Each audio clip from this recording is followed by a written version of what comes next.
ladies and gentlemen, and children, because I'm sure I saw a little one in the crowd a while ago. Good evening to all. That didn't sound too good. Good evening to all.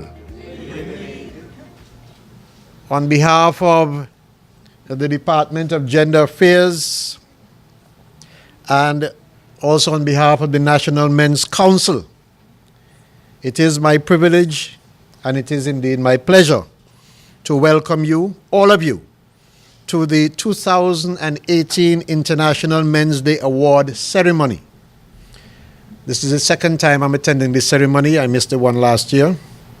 And I must say that I am delighted on behalf of the ministry to have all of you here to celebrate men in our federation who have displayed positive qualities that should be emulated and should not go unnoticed and unrecognized.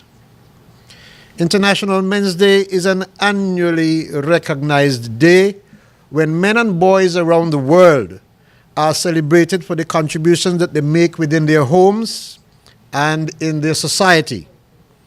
It is also a day when issues affecting men are also brought to the fore, to the attention of everyone. The theme for this year's event is positive male role models. And while positive male figures are becoming harder and harder to find, it appears, you will see that many still do exist in our small federation. It has been asked why men should have an internationally recognized day when there is already a Father's Day. But those of us who have asked this question may not recognize that all men are not biological fathers.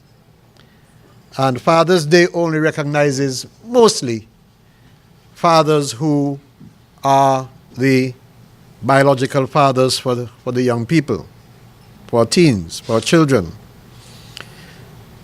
Dr. Jerome Tillotsing of Trinidad and Tobago strongly believes the importance in celebrating good male models who positively influence those around us. And so in 1999, he conceived the idea of celebrating men on November 19th, which was the day that his father was born. He felt that his father was an excellent role model who deserved to be recognized and honored. Consequently, this belief was shared around the world. And every year since that day, over 70 countries have joined the celebration. St. Kitts and Nevis inaugurated this event on November 19, 2010 to celebrate positive male figures in our federation and to highlight issues that affect and involve men. A positive male role model is someone who is genuine, who is confident, humble, successful, and among many other things, a good listener. Unfortunately, while everyone will not be seen as a positive role model, we all have the capacity, the capability of being one. Today, you will hear the good work that your father, your son, your husband, your uncle, your nephew, your brother, your cousin, fiancé, or just your neighbor has done to improve the lives of those around you or around them. You will also hear how they were able to achieve success and the factors that have encouraged them to lead a positive life, because even though we're here to celebrate them, we are also here to learn from them. Too many of our young men and boys are being marginalized by society, and there is the misconception that they do not need as much empowerment as women do. However, I don't believe that's true, because we all need to encourage the men and boys in our lives to unlock their full potential. The more we encourage and emulate positive behaviors, and the more we will see positive changes in our society. I mentioned earlier my good friend Mickey Weintraub.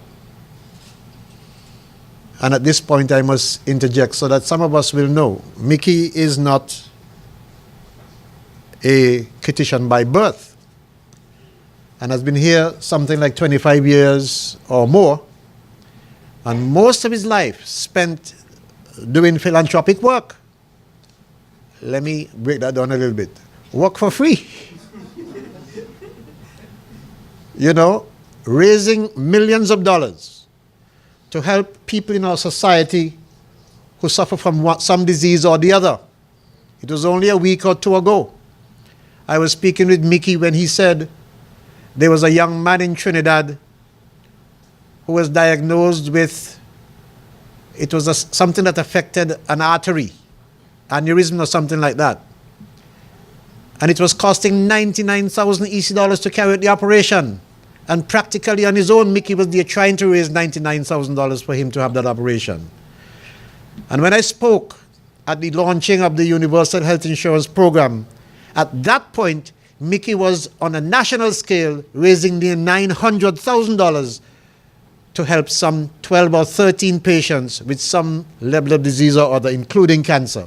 And that is why I mentioned him especially when I greeted everyone. And I want you to give Mickey a round of applause for his action.